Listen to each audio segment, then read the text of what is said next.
So, Dr. Serkan Toto, welcome to the Business Karaoke Podcast. Thank you so much. It's such a pleasure to have you here.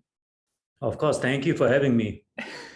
So this is an interesting episode for me for the Business Karaoke Podcast, because this is one of the first episodes where I'm diving into a topic where I'm equally a learner, like my audience. Because often I really like to talk about things where, I spend a lot of time, which is things like human-centered design or innovation or things like that. But it kind of became clear to me that gaming as such, which is why I invited you into the Business Karaoke Podcast today, has become so much more than just a game. So, and I thought, I want to know more about it, particularly in a Japanese context. And then, funnily enough, I saw you come up on LinkedIn, where on one of your interviews talking exactly about this. So I thought, this is exactly the person I think that I can learn from. And I'm going to invite Serkan, and you very gracefully accepted. Before we jump into that whole business side of things, I'd really love to just take a step back. And as they kind of say that, as they famously say, life only makes sense in reverse, in the rear vision mirror, right? We kind of look back.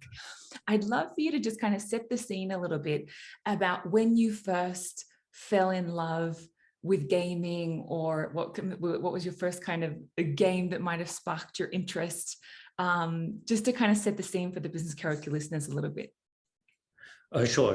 Yeah, I'm originally, from Germany, and in Germany, growing up in the 1980s and 1990s, everybody started playing, actually back then, especially like in the 1980s, I would say, on so-called home computers, not personal computers, but home computers, things like Commodore 64, Amiga 500, and things like that.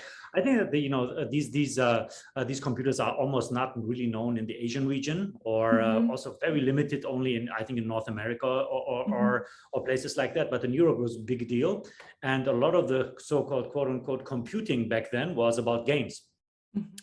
And so I started playing. I think it was a Commodore 64, Atari 2600, later Atari consoles, things of that nature. So when I was very young, I think around 10 or something like that, maybe. And I basically never stopped playing. So I played through my teenage years, to the 20s, to the 30s. Now I'm in my 40s, and I'm still playing. That's wonderful. And then what about your Japanese layer? Because you're calling, we're talking, and you're talking from Roppongi today. Where did Japan kind of cross your path? Yes, so actually very early, because at some point in time, sometimes maybe in the late 1980s, back then when I was a wee lad, I figured out that a lot of the quality games are coming from Japan. Right. And back then, there was no real like internet as we know it today. So that was always like a kind of like mystical country where all of these like cool games and all of these cool characters, these cool stories, these cool experiences are coming from. So I was always interested in Japan as a country. And then later I started learning a little bit Japanese in university, but just really to some extent. And then I had an exchange year. I had an internship in Japan. And then the third time I had a scholarship in Japan, where I studied after getting a degree in Germany, and I put another degree basically on top of that in Tokyo. But again, the initial trigger was games. Oh, wow. That's so interesting. Thanks so much for giving us a little bit of that context. So it's really, for you, gaming has transitioned into a career, rather than you kind of sitting down and saying, I'm going to find a career. Okay, gaming will do it. Sounded like that gaming for you is certainly something that began very early on and then developed into something so much more. That is correct. That's correct. When we were kind of preparing for this episode, and I was kind of going through some things that I'd really love to talk to you about. Something that you said really kind of struck my interest, which was, you said that gaming is culture. So even before we jump into the business case, maybe I'd love for you to just give us a little bit of context, with kind of keeping this in mind, that, as you mentioned, that gaming is culture, that how would you describe the current climate of of gaming per se in terms of the wider ecosystem. So there's quite a few players. When it comes to, I'm a human-centered designer, so I always kind of begin with people first. So for me, it's kind of like, let's map the people and then we can kind of fill in the business kind of later. So I'd love if you can maybe describe the wider ecosystem and the culture perhaps of the wider ecosystem in terms of those traditional players. As you mentioned, without question, when you think about gaming, lots of Japanese brands come to mind that are just synonymous, where, that gaming has, as you mentioned, moved beyond simply just something that you do for fun or entertainment, that it's become a quintessential glue of certain, not only just subcultures, but even national culture. Like I remember a few years ago, I lived in Minatomirai, so very close to like the Pokemon Center. And I remember when Pokemon Go was kind of at its peak, you had these people running around Yokohama Station capturing Pokemon and things like that. So we have that. Of course, we have those huge brands, but very much things that we saw, for example, even in the music industry, where we had those kind of, oh, who's this? There's this one independent music artist. Oh, don't take too much notice of that person. And then that person ended up being Justin Bieber, right? So one of the biggest packages like kind of to come out of the music industry. So I'd love for you to just map a little bit. How does this ecosystem work in terms of the larger organizations, the smaller players? What does it look like? Right. Yeah. I mean, first of all, I think that, for the listeners of your podcast, I think it's important probably to understand that gaming has never been as big as it is now. So in the 1980s and 1990s, it was already like $1 billion business. But nowadays, globally speaking, gaming is over $200 billion. So some people even pay, or some research firms even estimate the overall size to be 220 billion, 230 billion US. Every year. So it's a gigantic industry, much bigger than movies, much bigger than music, much bigger than TV or other entertainment verticals. In Japan, the industry is worth about 15 billion US. And if you look at only the Japanese population, so it's estimated that 53 million of the 125 million people that we have in Japan, can be called gamers. In some way or the others, in some way or the other. So they play games on consoles or on dedicated gaming devices or on their mobile phones, or in Japan to a lesser degree on the PC. And I would say that the gaming industry in Japan is at least part of the popular culture, if not the culture overall. And I think it has something to do with the fact that, you hinted at that earlier, with the fact that, a lot of the big brands in gaming, especially since the 1980s, have been Japanese. Nintendo, Sony, Sega as the big, hardware providers. Two of them are still active in hardware development today. And then, back in the old days, Panasonic, and other Japanese companies like Sharp. And a few others. NEC is another one. But big Japanese technology corporations, all were active in the gaming space in some form or the other. So a lot of gaming, I think, especially in the context of Japan, has basically reached a level where it enjoys like a really high level of cultural attention. I would say in Japan, it's probably the highest in the world. And I think that gaming is not as accepted by society or as an art form or as a form of culture or as a division of culture. Nowhere, I think, is the acceptance of gaming as high as in Japan. Does anything stand out to you as to why that may be? Yeah, I think that the gaming industry here in Japan, I think, is a lot of the big brands are from this country. I think that this is one point, and somehow historically, Japanese users or Japanese people have taken a shine to gaming as a form of entertainment. Where in other places like Southeast Asia, for example, or China, for different reasons, gaming never really took off. It's actually the same in Korea. But in Japan, you already have entire generations of people that have been growing up with games as a form of entertainment, right? So you have the level of cultivation of the audience is much higher, much higher in Japan than anywhere else. It's interesting because I'm sure perhaps you've probably had a similar experience that you'll have some foreign friends come to Tokyo, and thank goodness we're now towards the end of the pandemic and tourists can enter Japan from basically almost as of next month. And you'll have your friends kind of comment that they find it quite unbelievable that they're in a train and they'll see what they call, as you mentioned, quote unquote, professional people, quite serious looking people.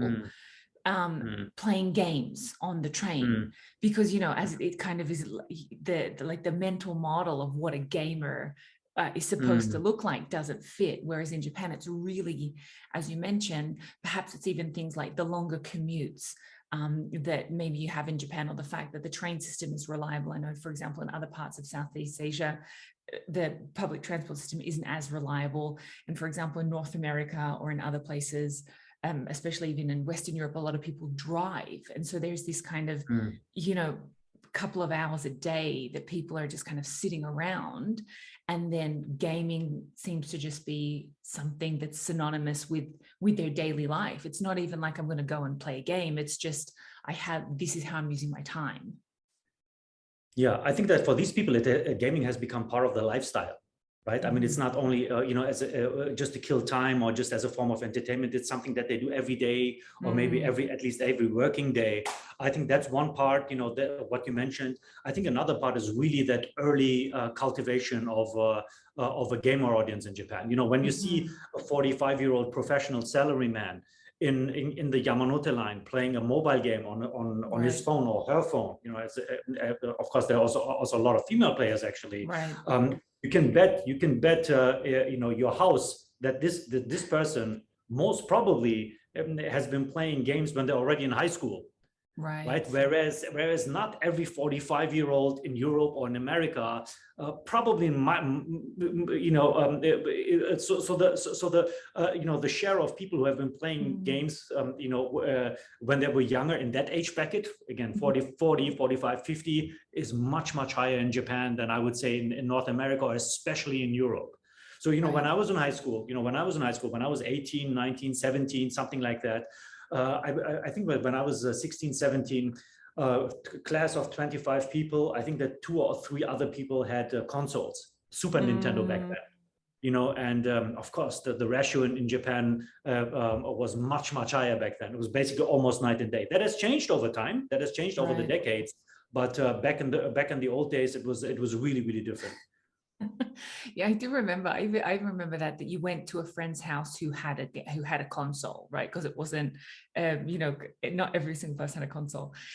Where are we at kind of today in terms of mobile gaming versus that home console gaming? What's the distribution at today? Right. Yeah. So I think that globally speaking, mobile gaming is about half of the entire market. So the smartphone revolution that came over the entire world, over a decade ago now, has also impacted gaming a lot.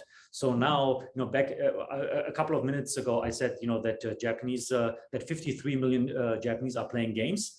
Globally, the number is estimated to be somewhere between 2 and 3 billion. It depends, on your definition of gamer, how often, these people are playing games, how many games they have on their phones, etc., etc. But mobile gaming is a huge chunk of it. The difference between Japan and the rest of the world is that mobile gaming today, even though Japan has a very deep console culture, is higher than anywhere else in the developed world.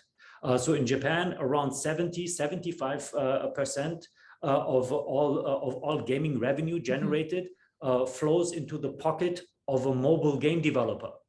Wow. And very little goes to a PC game developer or to a PC game publisher. And in between these two extremes, there's the console game market that is still big. But again, Japan has adopted the mobile gaming, the smartphone gaming paradigm in particular, as aggressively as nobody else, as no other country in the developed world. That's so interesting. Maybe circling back again, where do you see, or what kind of drivers do you see that contributed to that? So, for example, as you mentioned, that mobile gaming bringing perhaps even new business models and things like that. I'd love to even hear, to just touching on what kind of business models that we're seeing, as you mentioned, that, you know, that a significant portion is going to, like, directly to the pockets of these of the developers, like the mobile developers versus, for example, the PC developers. I'd love to hear a little bit about perhaps those drivers, why you think that is. And then secondly, are there any other newer business models that we're seeing develop out of these changes?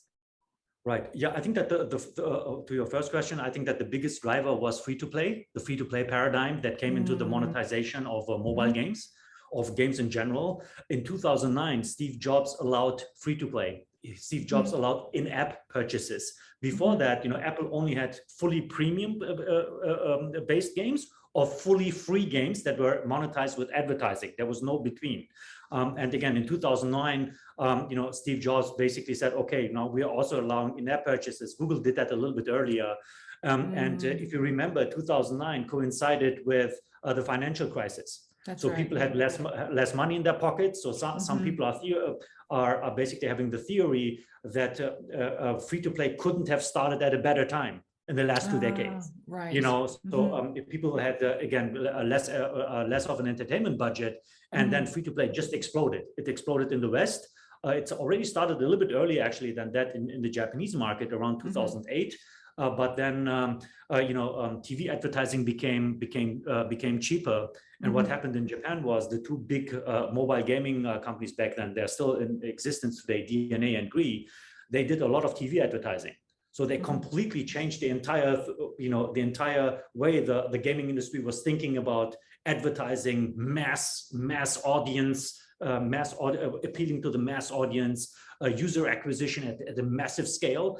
And they said, you know, look, we have free-to-play games. TV advertising is as cheap as it never was, you know, in the last couple of years. So let's go in there. Let's just acquire as many users as we can. Both companies cooperated with DNA and KDDI back then, and you know they came into the portals of these companies and, you know, all of these things and all of these. And I think that out of all of these you know, developments, you know, the big mobile gaming you know, industry came out. Especially in the case of Japan, and I think that you still see the effects of that time today. That's so interesting, and it also kind of sparked a memory in me from many years ago, where even kind of I remember the first time I went to my first exchange in Japan was 2005. And I remember even kind of pre-mobile gaming, the gaming culture, gamification of things in Japan was for me already quite mature. So you would see things like, even whether it's a department store and their point system, like I am the worst person to collect those stupid point cards. Like I cannot stand point cards. I'm not one of those people, but you will see people travel to the other side of the city, wait in line for, you know, hours at a time for this kind of gamification, whether it's points, whether it's a status, whether it's to get an extra, you know, like kind of fluffy toy. It can be anything, but the idea of making a game of it is very much embedded into Japanese culture. It was just kind of another moment that I just came to mind as you were talking. Yeah, so some Japanese people that I talk to, you know, about, you know, why Japanese people in particular love games so much, say that, you know, look, our society is so rigid. We have so many rules, we have so many guidelines, and for us, gaming or any form of gaming, including the one that you just described, is a form of escapism. So I'm not a sociologist, you know, and I'm not Japanese. I haven't, you know, I haven't been born in Japan, or I haven't been raised in Japan, so I cannot really comment on that. But there might be some truth to that. Yeah, no, absolutely. I'd love to now talk into, or jump into a little bit into the lessons that perhaps industry can take away from gaming. And I'll kind of give you a little bit of like context as to why that is. So when we started even seeing things, for example, the metaverse that we're seeing, for example, right now, that, the metaverse is not simply a Zoom meeting where it's just, two people on Zoom kind of like interacting. It's a completely different experience. And for me, the entertainment and gaming kind of has taken off a little bit quicker in the metaverse. And I started thinking about perhaps why is that? And for me, I started reflecting on, well, gaming is a much more interactive experience. We're moving from you holding a controller and seeing kind of like this avatar moving around the screen to me actually being in the game. I'm actually moving my hands as the person is moving their hands. It's me. It's not like an avatar. It's actually me. They're wearing the clothes that I chose. There's all these kind of things contributed to this kind of person that I see in the metaverse. Whereas if we think about, for example, industry, right? If I think about, well, what kind of experience would I even take to the metaverse, for example, from a company? Let's kind of take like a standard Japanese kind of like, or a standard, it doesn't even have to be Japanese. Let's just take a standard employee. Well, what's the point of me taking the traditional experience, which is sitting around kind of like a meeting room table, and then I just go to the metaverse and I just sit around a metaverse kind of like table and kind of do the same thing there? For me, it seems like that there's so much more we can learn from gaming in terms of like as industry, in terms of employee engagement. People often talk about, we do a lot of workshops. I remember the beginning of the pandemic, particularly, people would say things like, you can't expect people to be in a workshop for more than 5 hours online. People don't have that kind of attention. Whereas we know that we know these, like, forget about even like the gaming competitions where people play like 48 hours, like non-stop. But it's quite common for people to just enjoy playing, on a Saturday or on a Sunday when they have the free time for 3 or 4 hours without even kind of like noticing that the time's even gone by. And so there's this element of, in one context, you have someone voluntarily spending their time engaged online, and then you have, for example, other situations where we have, be it a workshop or be it compliance training or something like that that's online, that's like 45 minutes long, and you can barely pay people to do it. You're begging them, please do this compliance training, even though they've tried to make it like some kind of game. So I'd love to hear a little bit about how you see or what kind of opportunities or learning you see for industry in terms of how the gaming ecosystem has just done such a great job in terms of user acquisition, user engagement, experiences, and things like that. So I think that, to your earlier question about like new business models, I mean, you mentioned one yourself, Metaverse, right? I mean, that's a big buzzword at the moment, gaming in the Metaverse, blockchain gaming, integration of cryptocurrency, NFTs, and all of these things, right? So this is basically the next frontier of gaming, according to a lot of people, including myself, by the way. And I think for industries, there's a whole industry that is focusing on that question, and usually the umbrella term is gamification, right? So there's a gamification experts out there that think about all day and all night, think about nothing else but thinking about nothing else but applying systems, paradigms, concepts from the gaming world onto business solutions, for example, or enterprise solutions, or things like that. I personally, I'm not a big expert in terms of gamification, but I know that there's a whole industry behind that concept. So at the moment, I think that I cannot really think of like a clever integration of like a gamification system of in an enterprise or like in a business environment, but there are several, actually. There are several. Yeah, for sure. For me, it was, as I just kind of mentioned, I was just thinking in terms of how we create games, as in, whether it's the visuals, whether it's the music, whether it's the journey, whether it's story, whatever it might be.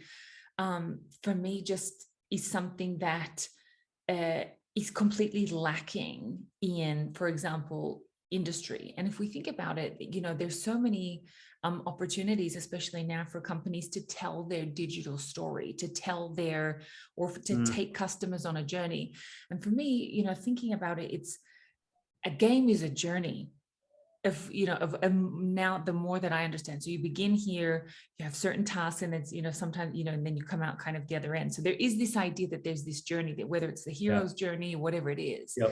And as businesses, as companies, we need to do such a better job to tell our story in a digital narrative.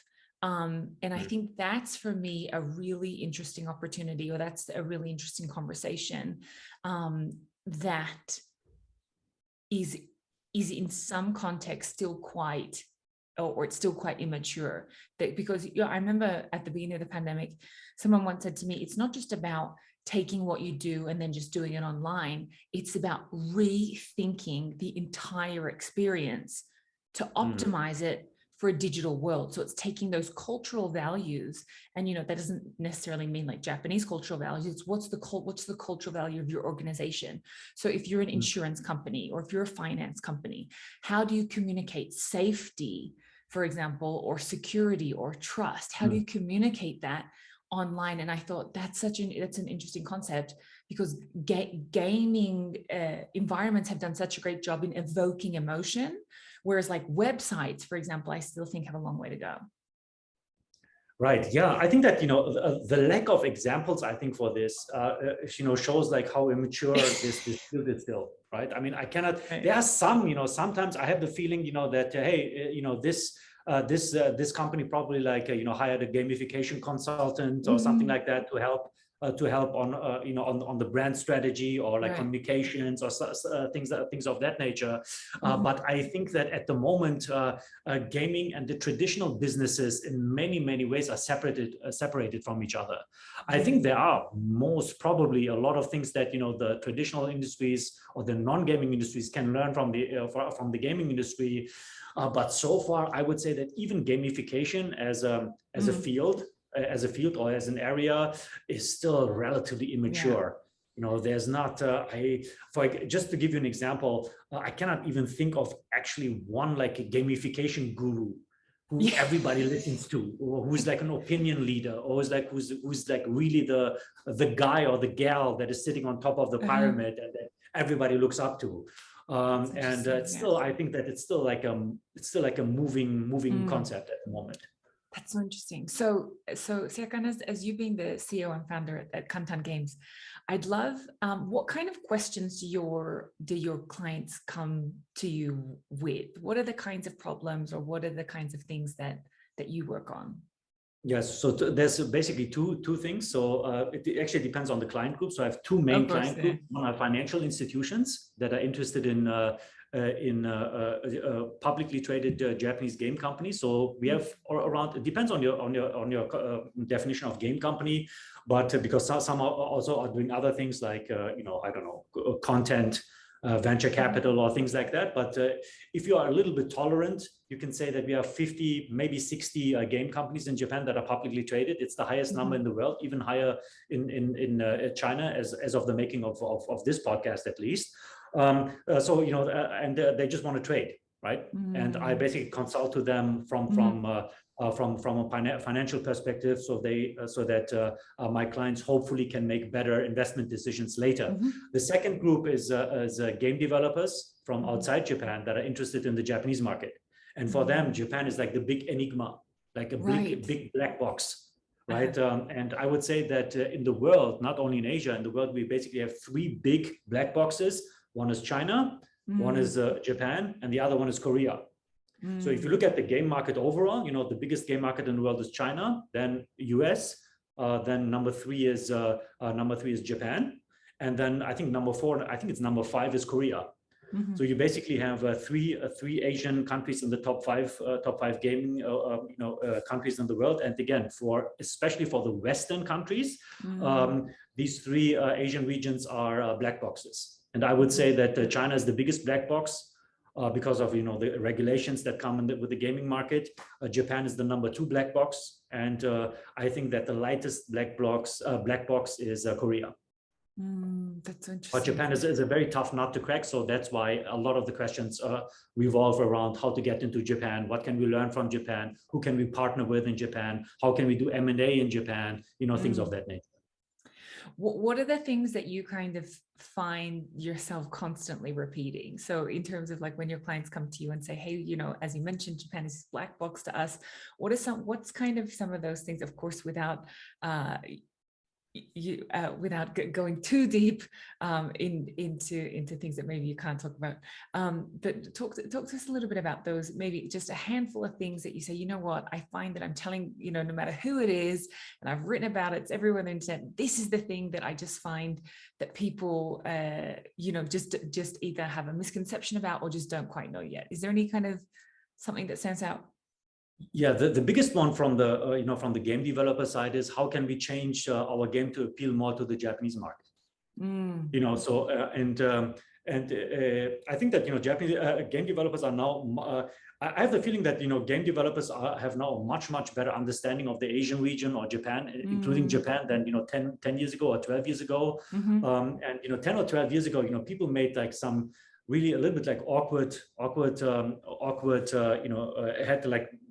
had like awkward actions or like initiated awkward actions like localizing the game for the Japanese market. Like Angry Birds, suddenly had, what did they do? I think that samurai outfits or like hanami backgrounds and stuff like that.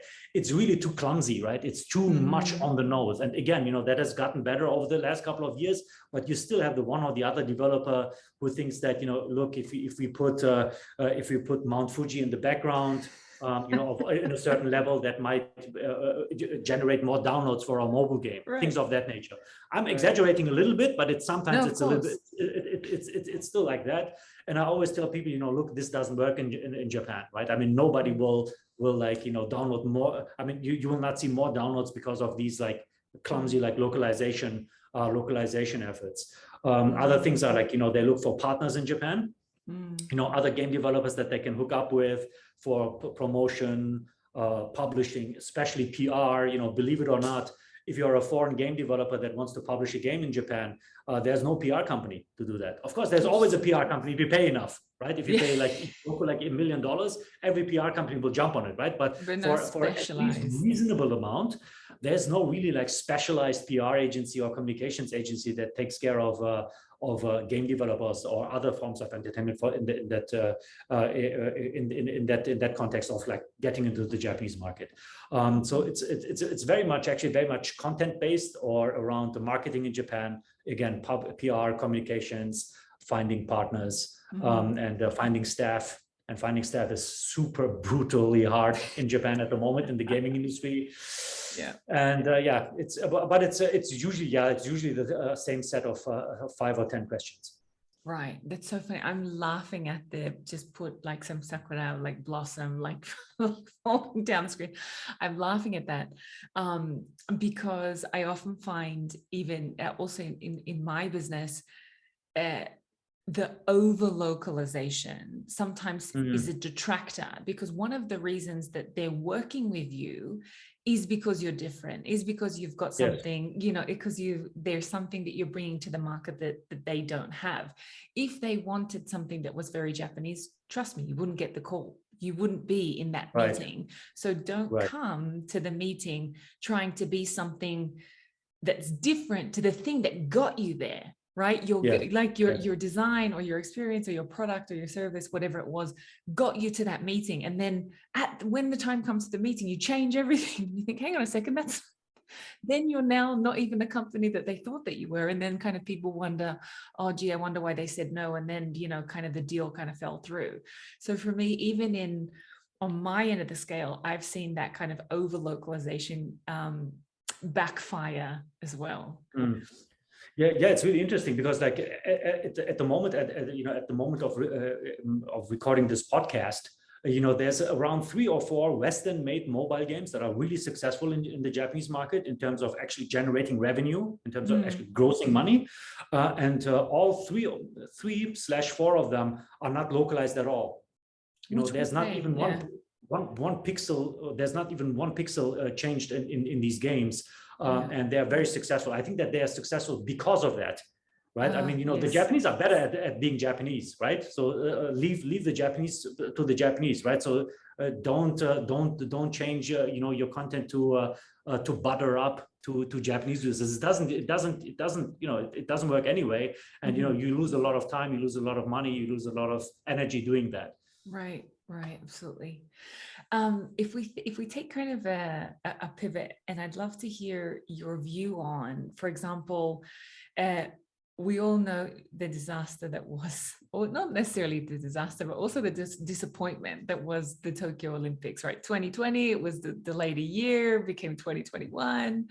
And then, of course, due to global pandemics and people weren't able to travel and things like this. And then kind of the conversation started around the world of, imagine if the Olympics was online, or imagine if the Olympics was digital. And then we started hearing things about gaming, and I'd love to hear your view on, do you think that there'll be a day that we see, whether it's the FIFA World Cup, you and I also have a German connection. I was in Germany for 8 years, and I remember that Brandenburg Tor, like that whole line just filled with people. It's such an incredible experience. But if we think about like the FIFA World Cup, or whether it's, the Olympics, will we see something like that also in the gaming world?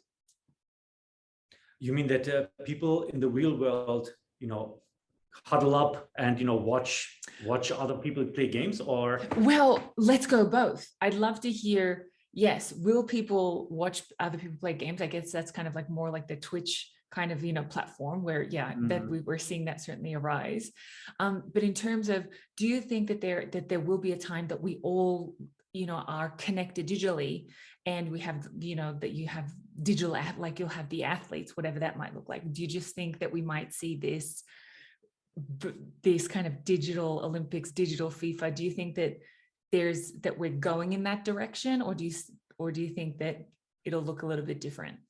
Yeah, especially in the case of soccer, or like other not so much track and field, but other sports types. There's already like very, very realistic simulations, where people play online with friends, and they're professional players, so professional digital soccer players, so to speak. And that's not so much the point. The point is that millions of people are watching their games. Right, so on Twitch or YouTube and other platforms, you really already have millions of people playing games, playing soccer digitally, and professionally. And some of these guys, make hundreds of thousands of US dollars every year, just by playing one game, not other games, but really by just playing one game, with sponsorship deals and with prize money and things of that nature. There's also startups that are trying to connect people digitally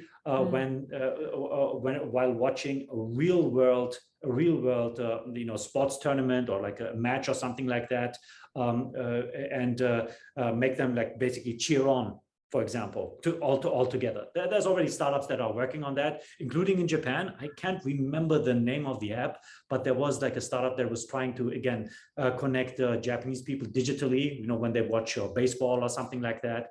I think there was also a betting element in that application. Yeah, things of that nature. So some companies have always already been trying that. But what I described earlier, esports has become a little bit of a big phenomenon. Not so much in Japan, but yes, you already have millions of people engaging with esports. That's so interesting, because we see, for example, as you mentioned, that there's this kind of, there's people that play professionally. So for example, like the name that comes to mind simply because I'm a novice in the area is like there's a player called Ninja. I think he was the first one to kind of really break through in terms of being a superstar, like only in, or being an athlete just in terms of digitally. But we've also seen an interesting development. So for example, let's take Formula One, for example. There's one of the drivers from McLaren who his name's Lando Norris. He's a Twitcher. So he drives Formula One simulations on Twitch, but he's also a professional Formula One driver. And so I'd be really interested. I think that there's absolutely room for that pure digital model, as in that kind of like ninja type of personality. But I also see that probably, especially because, for example, someone like Lando Norris is a bit younger as well compared to that kind of like older kind of, so I don't want to say older soccer players, they're not old, you know what I mean, but in terms of like they're very much, you know, that kind of Gen Z growing up kind of like with a controller in your hand type thing. I'd love to hear your view on perhaps that digital athlete versus that kind of part digital, like when you're an athlete in your sport as well, like you're a Formula One driver actually on the weekends, and then during the week you stream Formula One. Like I think that's so interesting. Do you have any thoughts on maybe that development or what we might expect to see? Yeah, he's basically coming from another generation, right? I mean, the others are not, again, as you said, they're not old, but older, you know, just mathematically speaking, you know. And for people like that, it's completely normal, you know, to play games and, you know, to stream to Twitch and, you know, things of that nature. So the guy is actually a professional Formula One player, a Formula One racer. So that makes it him very, very unique. You know, but you know, people in that generation, for them, you know, again, it's like they're native, right? They're like Twitch native. They're like, you know, a social media native. It's a completely different generation, and I think that you will see more and more of that. And you know, for Ninja, for people like Ninja, the guy's a millionaire. He's a multi-millionaire. Personally, like the wealth that he amassed over the years is basically comparable to a real professional soccer player or basketball player or something like that. He's not as wealthy or as rich as LeBron James, for example, in basketball. It's not on the same level, but you know, you can bet your life he's been you know, doing really well for himself over the last couple of years, where he's a real star, right? So when he goes to I don't know, to an airport or something like that, gets off the airplane, you know, people will recognize him and then huddle up, right? So it's really on that level. So kids have posters of this guy, you know, at the hanging on the wall. So it's really different from like almost from not only from my time, but like from 10 years ago. And these professional athletes, not all of them are Ninja level, but you know, some of them are really, I would say, really comparable with real world athletes. Yeah, absolutely. I'd love to. So we've spoken a bit about the user and then about perhaps, you know, the players, right? But there's so much more in between. And I guess something that is obvious that I'd love to also hear more of your view about is we can't have users play games, nor can we have you know, whether, you know, superstars, you know, superstar digital athletes or esports athletes without content, right? So there must be this kind of like content monster driving the entire ecosystem. What are the opportunities that you see, for example, for content creation or production, or even just how content has developed over the years? What's should we be looking at, or what can we learn there? Yeah, it's getting more and more professional in the gaming world. So if you look at some of the latest game blockbusters, like I'm talking about really big games, 3D action adventures with a story, as you mentioned earlier, where you have to go through and then, you know, you kill the final boss and then the credit roll, you know. And sometimes when you look at the credits, it really takes 20, 25, 30 minutes in some cases for the credits to roll from start to bottom. The reason is, you know, that over the course of the development of a game, and I'm talking about big scale, like console game blockbusters now. I'm not talking about like small puzzle games for mobile phones, right? I'm not talking about that, but really big games, 1,000, 1,500, 2,000 people are working on these games for about, you know, over the course of 4, 5, 6, 7 years. So these are like gigantic undertakings, right? These are big entertainment products, much bigger than, the average Hollywood blockbuster, for example. Games are more difficult, more expensive to make than a typical Hollywood blockbuster. And the reason why I'm saying that is 20 years, 30 years ago, you could make a really big scale console game or really big scale PC game, with a big grand story and, 3D models, big set pieces inside the game, engaging story, voice acting and all of these things, maybe for 20 million, 30 million US. And now you basically can add a zero to that when you make a really big game. And so it has become really, really professional over the last, the entire industry has become really professional over the last couple of years, especially in the world of content creation that you asked about. And I would say the next wave is basically, in the gaming industry at least, is how people can integrate blockchain, metaverse elements, NFTs, cryptocurrencies, in certain games, and not all of the games, but in certain games in the most meaningful way. And I think that while we are recording this, the industry is still at a very early stage trying to figure that out. Right. That's exactly the point that I want to jump into next, but I just want to add a parenthesis here, which is when I was studying in Osaka in 2008, my host brother was moving to Tokyo to work. And I said, oh, that's great. What are you working as? And he said, well, I haven't got my job yet, but I want to be a voice actor for gaming. I want to be a gaming voice actor. Wow. And that for me was like, you want to what? Like I hadn't never heard of that as like someone saying that's what I want to be like in terms of my career. And that was, 2008, we're now 2022. But in terms of, I guess even just the cultural acceptance of you can work in gaming. Of course, there's like different kinds of roles. You don't have to be a game developer. You can be a voice actor, for example, in gaming. And I just thought, wow, that was for me where I was definitely one of those moments where you just recognize, oh, wow, it's different here. Like just the view. Whereas like, can you imagine like going to your German parents, but saying, I'm going to, go and be a voice actor. I wouldn't believe you. But I'm so glad that you brought up kind of that triangle or that ecosystem of NFTs and cryptocurrencies and the metaverse.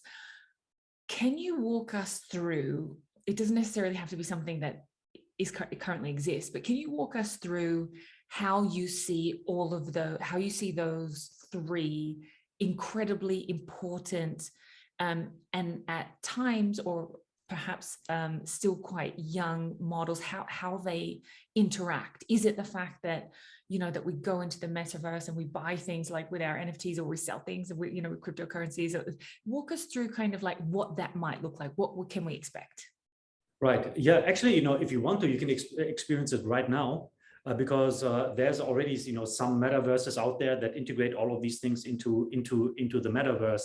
And I would say that one of the most advanced ones is called the Sandbox, which is like a metaverse experience. So you download a client to your PC or to your Mac, and then you can create an avatar. You can put the avatar in that 3D environment, and then you can engage with other people, chat with them, and you can play games inside that metaverse, inside that 3D environment.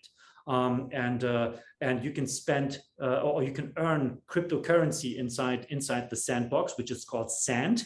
So that's the name of the cryptocurrency. You can acquire it also for real money in Japan and in other markets where there are like exchanges for cryptocurrencies. And you can also get NFTs from the game. So you already have these experiences right now as we speak in June 2022 in the form of the Sandbox, for example. And that metaverse is still in alpha, in the so-called alpha stage. So it's not the final release yet, but I would say that they already, nailed some of the moving parts that you always have when you try something completely new that nobody else has actually built before you. So you already have a few examples of early metaverses out there in the market. Do you think that we can also expect a YouTube type scenario where, you know, we'll have a whole bunch of people that can create content and play and things like that, and then make a very decent living? Do you think that we'll see that as well? Yeah, I'm glad you said that, because I missed that in the list of things about the sandbox. You can do that already in the sandbox right now. So they have an application inside the sandbox where it's actually very easy for content creators to create games, put the games into the sandbox, and let other people play these games. And they also have a land system, you know, where you buy a plot of land for sand, for the cryptocurrency, and then you could put these games inside these lands, and then again invite other people to play these games that you generated yourself, completely by yourself. Everything, you know, from graphics to gameplay to all the physics that goes into such a game. You know, you can completely do that, all of that from a single environment, namely the sandbox, already today. Do you think that that's now more of an opportunity for individual or smaller players to get in, that you don't necessarily have to wait for a Nintendo or a Sega or a Sony? Do you think that this is maybe an opportunity for those kind of more amateur, or those kind of like smaller players to get involved? Does that sound reasonable? How do you see that? Yes, so the sandbox says, you know, look, we are a new platform. You know, we just started. It's very early, and you know, you as an individual developer, also as a game company, there's already actually like professional game companies also developing games for that metaverse. You know, you can deploy games on our platform, and you will have an audience. And it's not as crowded as on the App Store, for example, from Apple, where you have literally have hundreds of thousands of games, or you know, on the PlayStation or on the Nintendo Switch, where you have thousands of games as well. So that's basically the promise of the metaverse, that you know, your user-generated game can actually find an audience, and you can make money out of your own creation. And yeah, and I guess timing is everything, right? Because there was a time where people would say the App Store, what's that? You know, so I guess it's a matter of time. So those early movers certainly will be the ones to get to receive those advantages, right? Absolutely. Now, before we wrap up, I would just love to hear about, just taking a step back, and I'd love to hear about, what are you most excited about seeing, whether it's kind of short term, whether it's that kind of like 24 months to 4-year type window, or whether you're saying in 20 years, I can't wait until we're here. So I'd love to hear from your side of things, someone who has an affiliation for gaming, who has an affiliation for business, has affiliation for both sides of the world, you know, coming from Western Europe, being in Japan. What are you most excited about seeing in this kind of next chapters of gaming?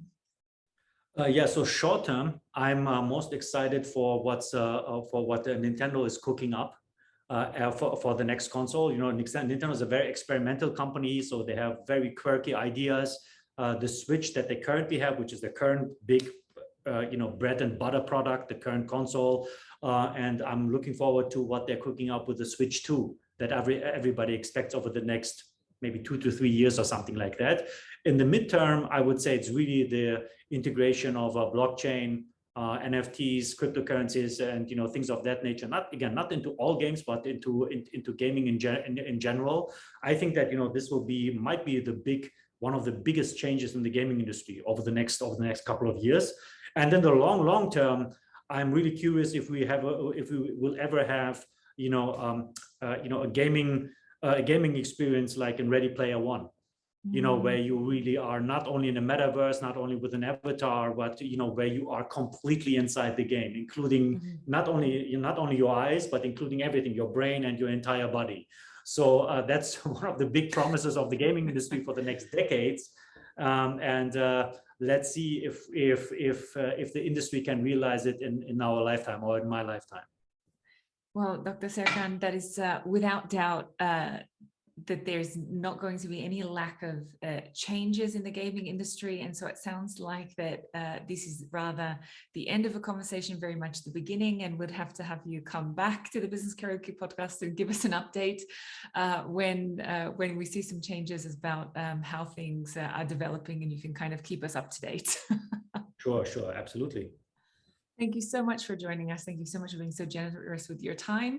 And you're welcome back on the Business Karaoke Podcast anytime. And as I said, do keep us up to date. And I'll have all of your links, especially to the blog that you write and things like that, all in the show notes so that people can follow you and connect with you. Awesome. Outside of the episode. So thank you so much once again.